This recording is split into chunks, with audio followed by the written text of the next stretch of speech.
So I'm going to talk briefly and let Dr. Lilly Jayan, who is the lead faculty at Cornell for the WEL cohorts that are now taking place with Cornell in 2021. Woo! Was our inaugural one with Cornell. So why is JBF investing in data and investing in research? Well, because it's very simple, two reasons. One, there was a huge need for updated data on the state of women in the industry, right? So that we can address problems, issues, challenges, opportunities that are specific to women. And then there's also really the need that the plural of anecdote is not data. So putting some real numbers behind what we're facing, what we need to address, so that we can go to funders, so that we can go to journalists, so that we can be very clear and occupy the space there with solid data and say, this is not in our head, this is real, this is happening, and here is what is proving it.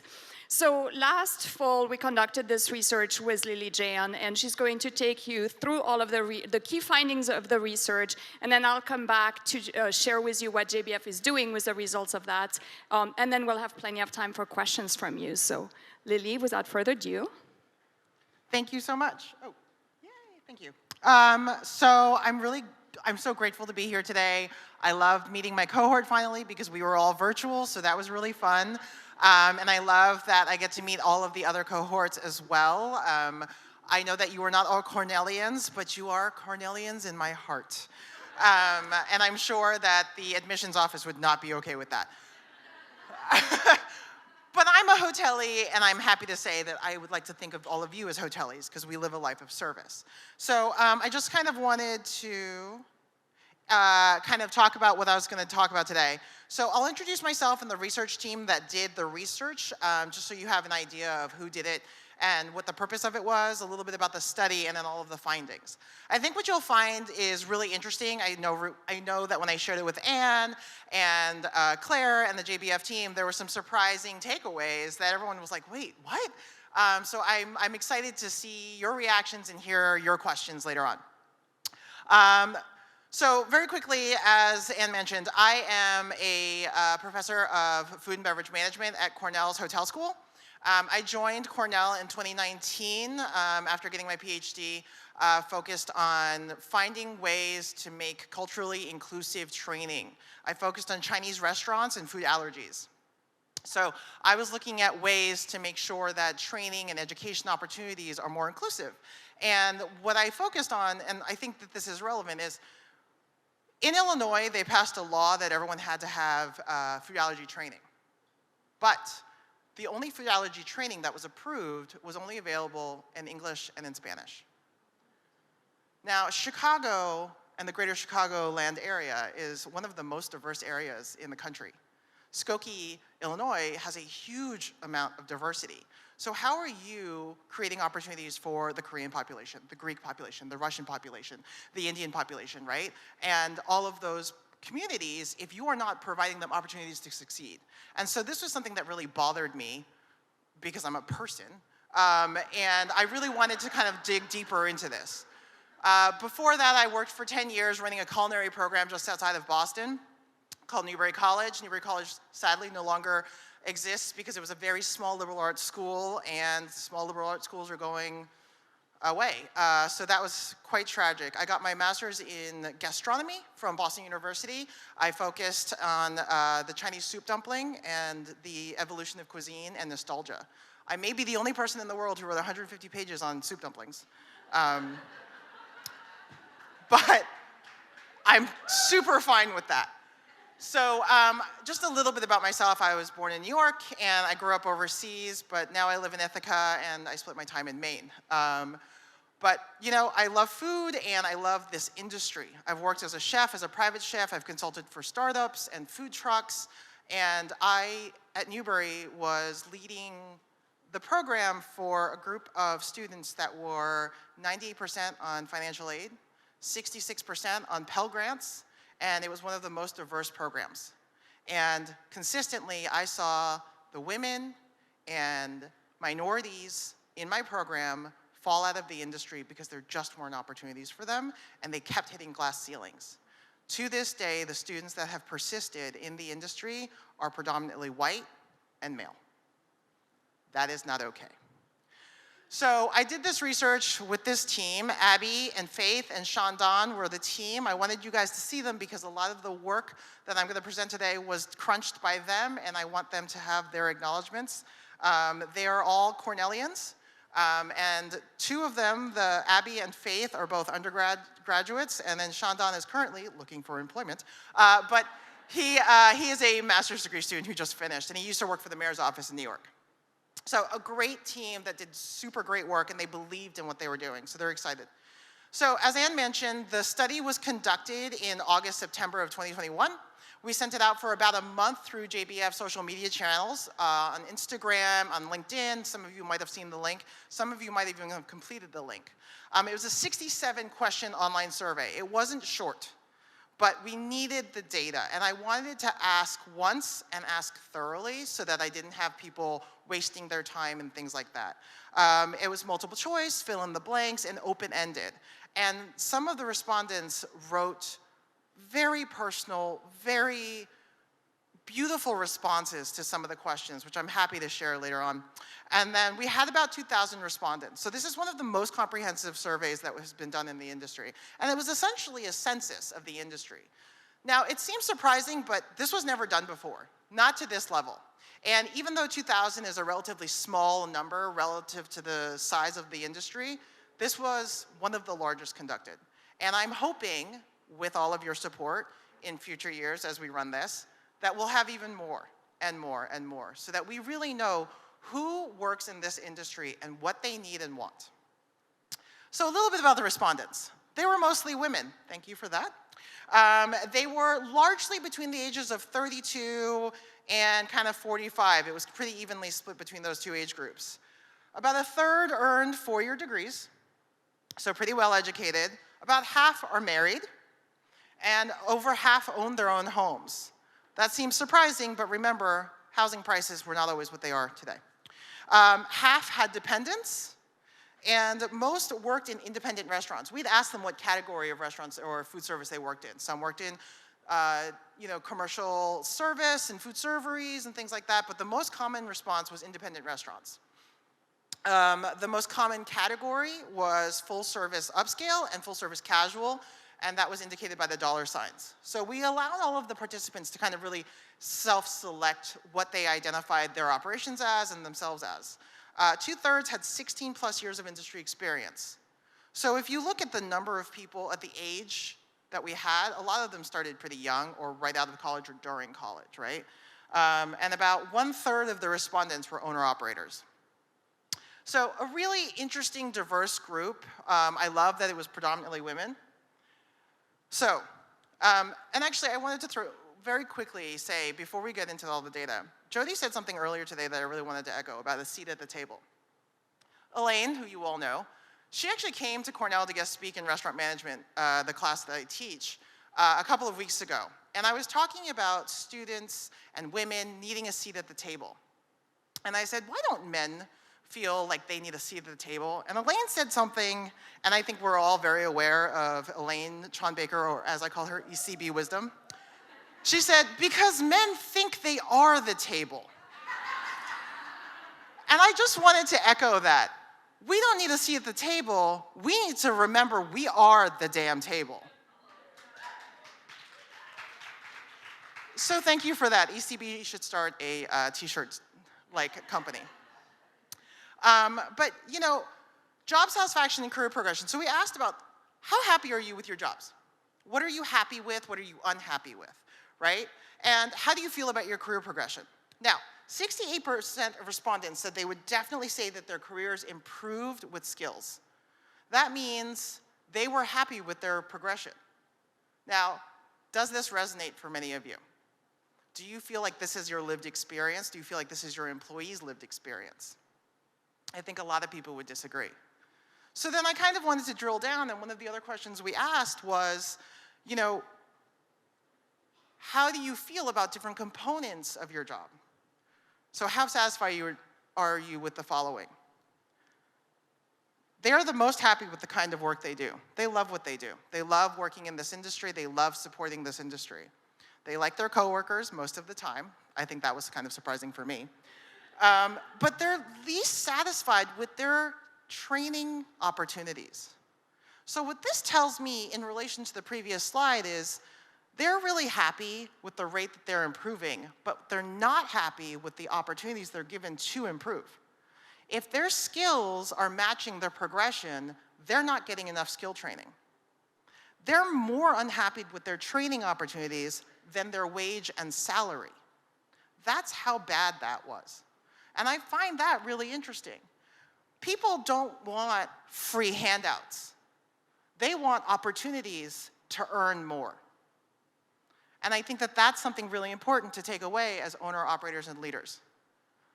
Your staff want opportunities to grow, because when people see opportunities to persist in a business, in a company, when they see people investing in them, they will stay.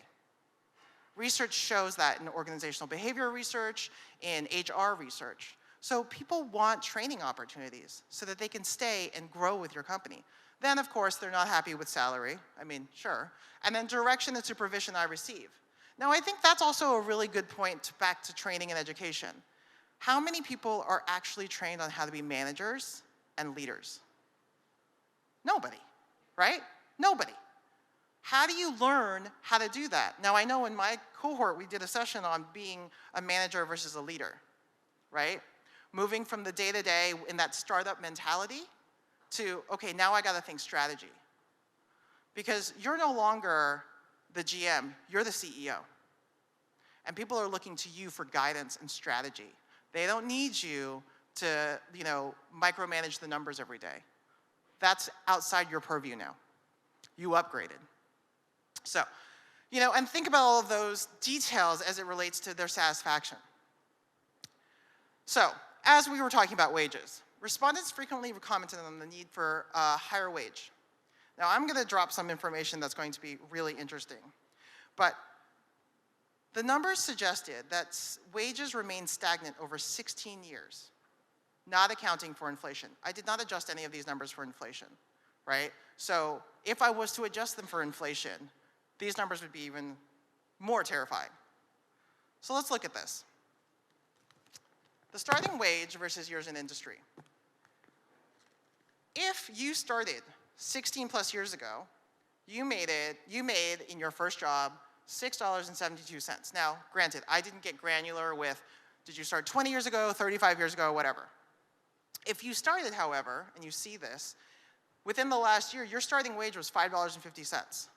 Now, we all know that 16 years ago, $6.72 was worth a hell of a lot more than $5.50 today. Look at the progression chart. It's actually gone in the wrong direction for inflation. So when people talk about a living wage, they're not kidding. It has gotten completely untenable to live on this. I mean, you see a little spike. What happened 10 to 11 years ago? Does anybody remember? 2010, yeah. We were coming out of the recession. People were trying to get people back into work. Money was coming back in, right? We were trying to convince people to come back into the industry. But as we all know, the labor shortage, as we are all referring to it as, it's an ongoing issue. It has been an ongoing issue for 10 years. When I ran the culinary program in Boston, I had chefs asking me for staff all the time. I was bribed with like holiday homes and vacation homes, and I was like, listen, all of my good students, they all have jobs. They all have jobs. So, I can't do much for you. I'll take the holiday home though. But we talk about this lack of progression. Now, what does that mean when we break it down by gender? Okay, so the average starting wage for women across all years, it didn't matter if they started last year or 16 years ago, versus the starting wage for men. This was averaged across all years. And then the current. So they started with a 52 cents difference. And now they ended with a $5.39 difference. Over a 40-hour work week, because we all work 40 hours, right? That's $215.60 a week. Over the course of a year, that's $11,200. That is a lot. So it has also not only impacted in terms of everyone in the industry, but it is definitely impacting women, this lack of wage progression and increase, right? So they're not getting the training opportunities, they're not getting the wage increases. It's not really shocking that people are leaving the industry. I mean, I left, I'm sorry. But you can't blame me. I have a really nice job now. So, it's really important to think about how are we contributing to this problem and how are we helping create solutions. You're all leaders. That's what we're here for, right? So how are we going to create solutions to these problems? All right, benefits. The compensation package is not just wages, right? It's everything. But I asked all of the participants to please rate on a level of 1 to 5 the relative importance of these benefits. 5 being very important, 1 being not important at all. And I averaged out all of these scores. These were the ones that were predetermined. You guys can see the average scores. PTO, number 1. That was the highest average score. Number 2, health insurance, partial pay, not full pay. They're not asking for the whole thing, just help. 3, training and education. We're starting to see a trend here, right?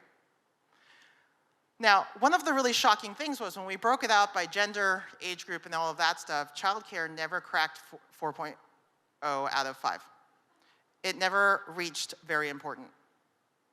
And I know that that's really surprising for many, and I totally get that. But I think a lot of people have asked me, why do I think that is? Well, the reason is this. PTO, health insurance, and training and education are things that we can't do for ourselves without a lot of income support or something like that. These are not opportunities that we can give ourselves. But we all have support systems that can help us with childcare. And that's what we've leaned into for years and years and years, right? So that's what we're used to. So that's my guess. But at the end of the day, these are the most important benefits employees are asking for. This is what they want, this is what they need. And that PTO is higher than healthcare really says a lot. They want some time to just be a person, to the people in their lives, and to themselves. Going back to that mental health thing, right? So, then when I broke it down by gender.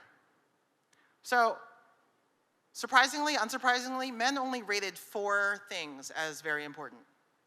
PTO, health insurance, training, education, and retirement. They're planning for their future. Women rated 7 things above 4.0. Childcare still didn't crack that. Really interesting. But this is what women thought was really important. This is what mattered to them, right? And despite that belief, childcare never cracked 4.0 for any group, any age, any gender identity, any job type. So it didn't matter if they were owner-operators that were answering this or employees, it never cracked 4.0. So I'm not super sure what happened with the data there. I know that Anne and Claire, we were all like, what? Are we sure? But yep, this was the data. Really, really interesting. Career progression roadblocks. So then we asked employees and owner-operators, what were the roadblocks as you tried to advance in your career? What came up time and again to stop you in your ability to achieve? So obviously the COVID stuff is relatively recent, but everything else for employees and owner-operators is up here. Lack of respect, operational issues, abusive and or toxic work environments, a lack of management, leadership, and staff. So we're seeing the data confirm itself, right, with the questions that we asked. Yeah, these are ongoing issues, and this is where we need support. And for owners and operators, they said the staffing challenges. I mean, obviously COVID. A lack of local government support, which I thought was really interesting, and sexism. So for owners and operators, and you guys can help me validate this or invalidate it, it's the staff. It's either the quality of staff or the lack thereof. It's the lack of local support, particularly through COVID, right? Government wasn't helping. And then it was the sexism. A lot of people wrote in their long-form responses, when people talk to me and my husband, we were both co-owners in this business, they assume that he's the owner, right? Or with my business partner who's a man, They assume that he's the one in charge. They always assume that he. So, a lot of career progression roadblocks. So, breaking it down a little bit more, how did employees in their gender identities experience this, right? What were the biggest ones for them? We asked them to rate them and to mark all that applied. For women, it was the challenging work schedule, the work environment and people, and the lack of clear next steps. For men, the financial situation, a challenging work schedule, and the work environment. In italics, you'll see I put in what was missing from the other lists. So for women, financial situation was only 9.2% of the time, whereas number 1 for men. And for men, no clear next steps for growth was only 8.6% of the time. So I just wanted you to see the balance within the genders as well. And then the one for you guys. Owners and operators, women, access to capital. That was, thankfully, the shared thing between men and women. Challenging work environment and people. And then for women, it was not enough time. That was only 8.4% of men. Whereas for men, it was financial situation, which was only 7.7% of women. So a really interesting balance about what was getting in the way of success and achievement. The reason I kind of think that that's really important is how can we as industry leaders, as entrepreneurs, as owners and operators, remove those roadblocks for our employees, these ones, right? Providing more flexible scheduling perhaps, or that paid time off, you know, and being responsive to those needs, the challenging work environment, people, holding employees accountable. Accountability is such a big part of being strong leaders and managers that I think that that is something that a lot of people are starving for, right? And no clear next steps for growth, training and education.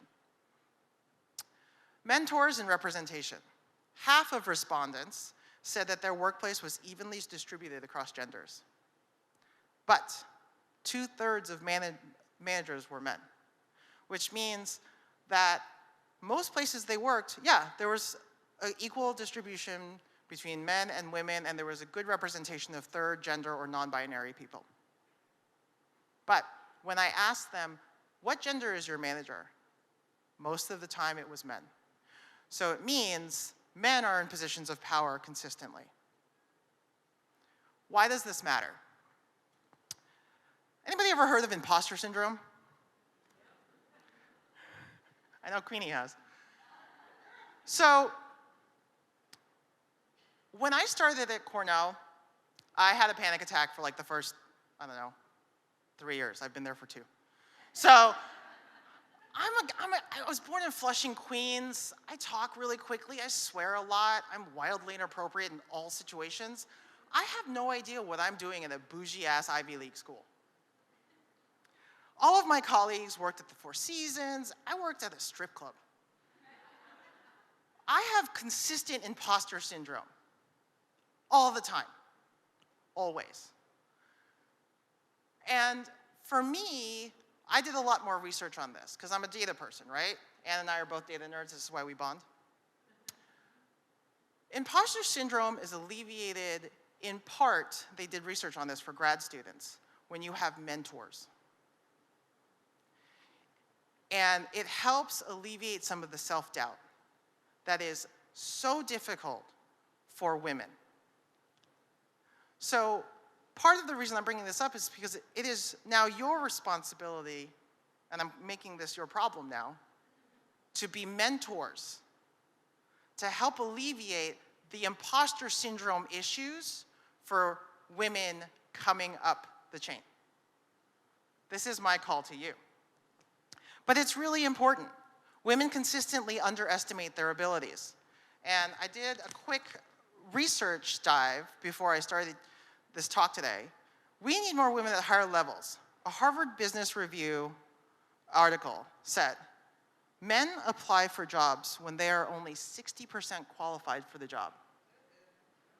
Women only apply when they are 100% qualified. We need mentors. I just told one of my students who's graduating, she is incredible. I love her to pieces.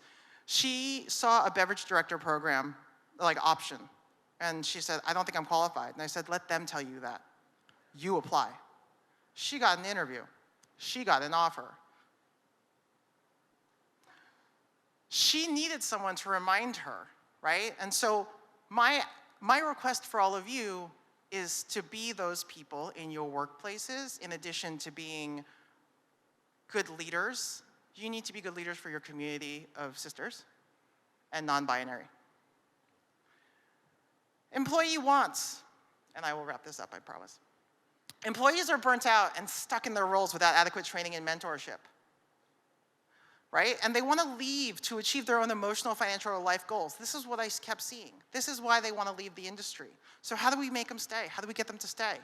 Training, mentorship, education, opportunity. Owners and operators, you guys want to do the good thing. You want to be conscious capitalists, right? You want to be considerate to your employees, but you need help. You need help from your local governments. You need greater empathy from the social structures. You need customers to be a lot nicer and to realize how much a plate of food costs. So some of the other issues that I wasn't able to talk about, but was really rich in some of the answers that we asked, were some of the topics that people were really struggling with when it came to leaving the industry. And I put on these slides some of the written-in responses. Some of these were incredibly moving. I remember there were meetings with my team. We called ourselves the Avengers. We would talk on Zoom and we would cry about some of these things. One person responded that they couldn't persist in school because they were sexually assaulted. And they just didn't find a way out, so then they ended up in the industry. I didn't ask the question, but this was obviously something, that was really important for them to share and kind of almost justify their own existence to the empty void of a Survey Monkey survey. But this is this work-life balance, PTO. I'm not a machine, right? I want to retire. I want to see my kids. Career progression. I'm seeing people entering my mid-30s and seeing people age out of the industry. There's no accommodation for people over 50. It's terrifying. What am I going to do after I'm 65? I do not see retirement. And a lot of them said, we got to re-envision the business. The way that it's been going, the business model that we have, it's not sustainable. I think you all know this. How many of you have slept more than 7 hours in the last, 20 years? It's not sustainable, right? So how do we make this business more sustainable for people with 4-day work weeks or livable wages or real benefits that are usable? Those are the takeaways that are really important. And to educate customers and managers and employees on how to value and respect the work that we do. That was a big one, right? One of the things I shared in the report was, I'm really tired of Karens. Someone wrote that as one of the responses. But people who don't understand the value of what we do and put value on what we do. So a lack of fundamental respect for employees. All of these things indicate that non-managerial staff, and often the managers as well, is seen as objects, not people. So it starts here with us and the way that we pay and treat our employees so that our customers see that, right? We can't be essential workers and yet be worth the very minimum. Just doesn't make sense. So yeah, thank you very much. I'm going to hand it off to Anne. Thank you so much, Lilly.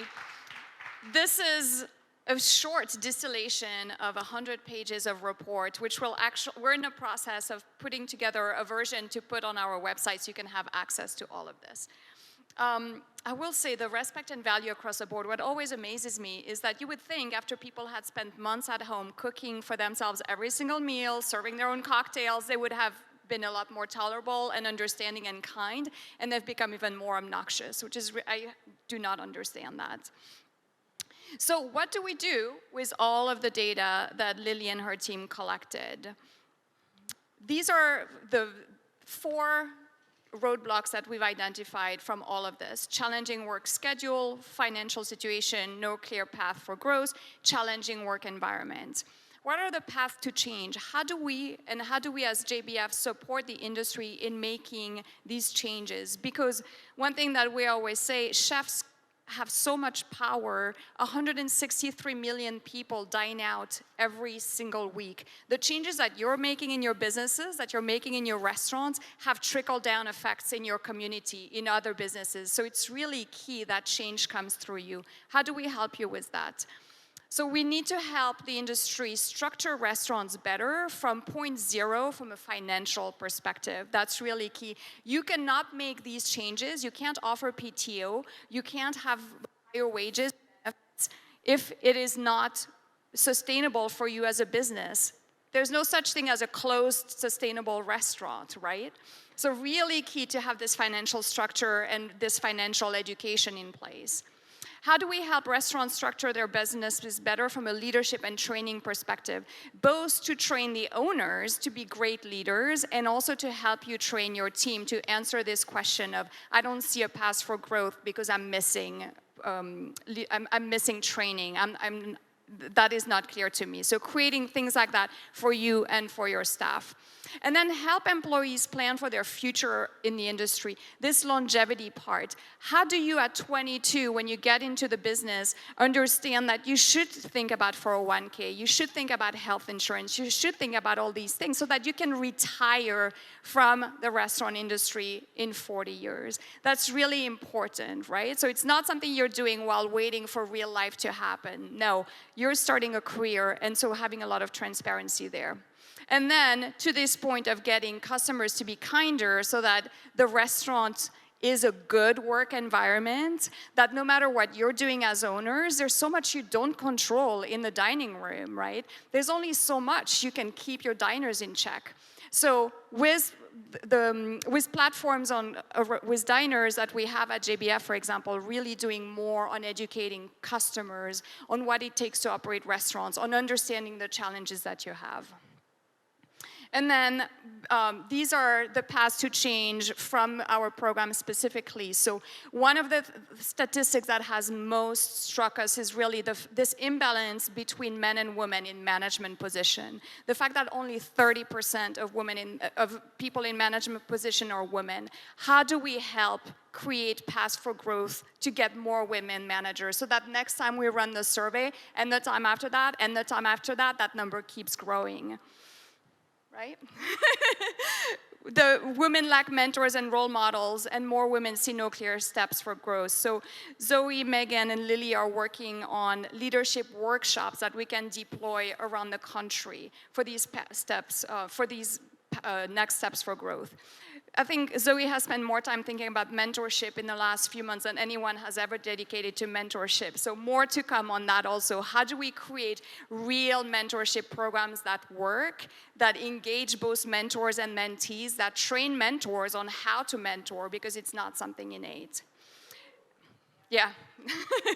And then solving this dissatisfaction with progression of skills and lack of skills training, lack of training opportunities, that's something that can also, I mean, there's no easy fix, right? But we can get started with these leadership programs to deploy also. With all of these sessions are being recorded and going on our virtual education library, building resources that people can access from anywhere.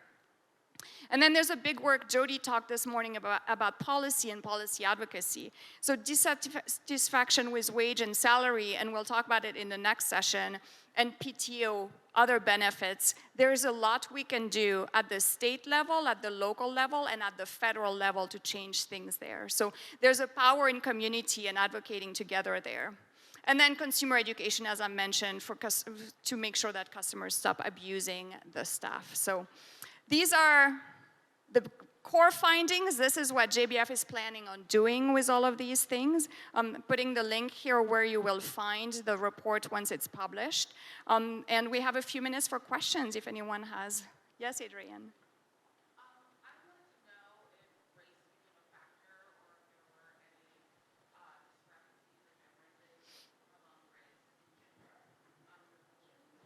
So the ones for gender, I tried to highlight as much as possible, and they are in the full data results. Unfortunately, we just didn't have enough of a sample size across different racial and ethnic groups to really create significant differences and to report on them in a meaningful way. And so I hope that in future iterations of the study, we have more rich data. I don't know if it was, because every single question, I didn't want to alienate anyone, every single question allowed for people to skip without answer. So when we asked, for example, were you born in the US? That's a contentious question for a lot of people. A lot of people skip the question. And so I don't know if it was a lack of self-reporting or a reluctance to report. But it's definitely something that is top of mind for me.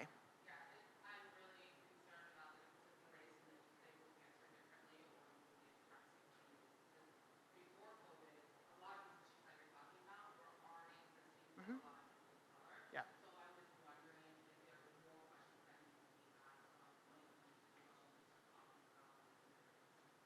Yeah, absolutely. And I would love to have more rich data in that. So I'm hoping that, as we continue this research, we continue to do better in recruiting more participants from all those areas.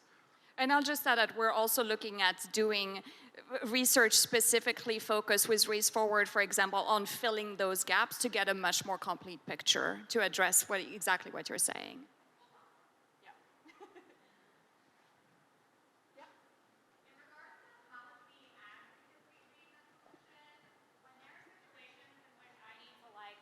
Lobby for a bill, oh, thank you. Lobby for a bill change or lobby at the state or federal level. Are there anybody with the foundation accessible to us that would be willing to testify or support or, be a part of that effort when we need, numbers behind something? Absolutely. So we have our longest running program on the impact side is our Chef's Bootcamp for Policy and Change, and we have a Director of Policy, Advocacy, and Sustainability, Alexina Cather. We can provide data. You can email me, and I can circulate. We can provide data to help you. We can help you with talking points. We can connect you with your Congress, with your representative. Absolutely. So that's one of the things that we're doing, that we've been doing for a long time. You might also we're going to open our applications, well, it'll be later in the year, but you may want to apply for our boot camp, for the next time. There are a few alums of boot camp here. If you want to raise your hands. All right, so find also one of the alums. And same thing, we're also looking at doing a half-day policy advocacy workshop to make it much more accessible to more people to know how to talk to your representatives and how to craft your message to be effective.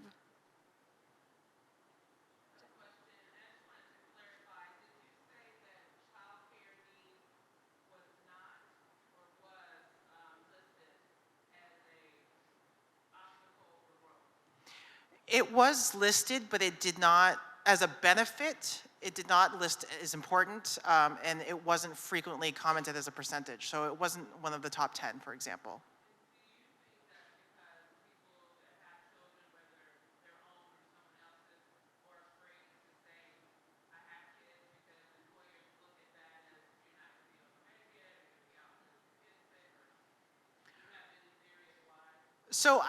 So I did ask about dependents. I said, how many dependents do you have? And in dependents, I was really broad in saying, older parents, family care, things like that.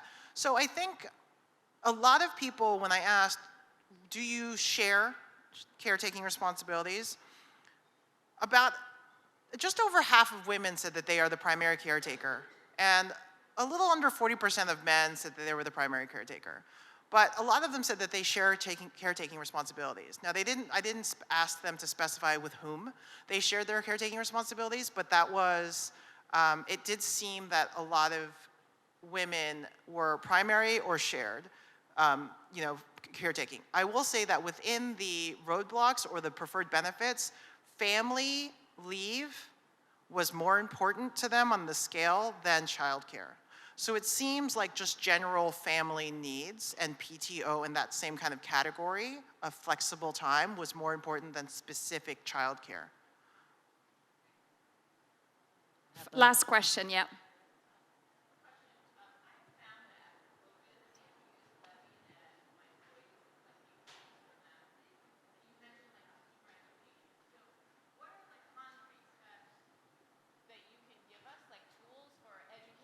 consumers about not treating people with a lack of respect. And what I've noticed is this not only like abuse towards employees, but also these crazy reviews when it's like a very minor thing, and you could have just talked to a manager or contacted us directly. You didn't need to. There's just like this wave of anonymity that's like taken over the world where there's no accountability. You could just write whatever you want, even if it's not true. And that's what I've been struggling with a lot. Like, how do we like take everybody's temperature down when it's somebody just made a mistake, and just show a little bit of kindness? That consumer education is fascinating to me. Like, what can we do as owner-operators to really make that change in the industry? Because I feel like after COVID, it's out of control even more than before, because everybody's experiencing so much stress and anxiety in their own lives, and they feel like they have to take it out. Like, the only place they can take it out is on restaurant employees. Like, that is their target, so. Yeah, you're the help even more than ever, right? And helping people boost their own egos around that.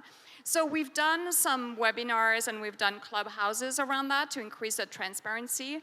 But I will say that that means that people are already in the JBF ecosystem because they're already part of our audience when we're doing this. And we need to expand that much more greatly. So one of the things that we've talked about is even, I mean, I know Rachel Yang in Seattle has done posters that she's distributed to restaurants in her community, for example. So these kind of resources are some of the things we're talking about also, to have a library of things that you can print, display, et cetera, because some of it has to happen in the restaurant itself, right? And not in audiences that either might, I don't know, like the people who are really terrible in restaurants, are they going to attend a webinar on how to not be terrible in restaurants, right?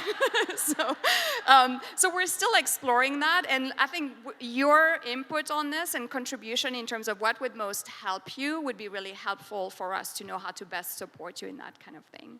We are so unfortunately out of time, but we're going to continue these conversations, and if there's anything you want to say, talk to Lilly, talk to me, talk to Claire, Zoe, Megan about the research and any other inputs you want. Thank you so much. Thank you, Lilly.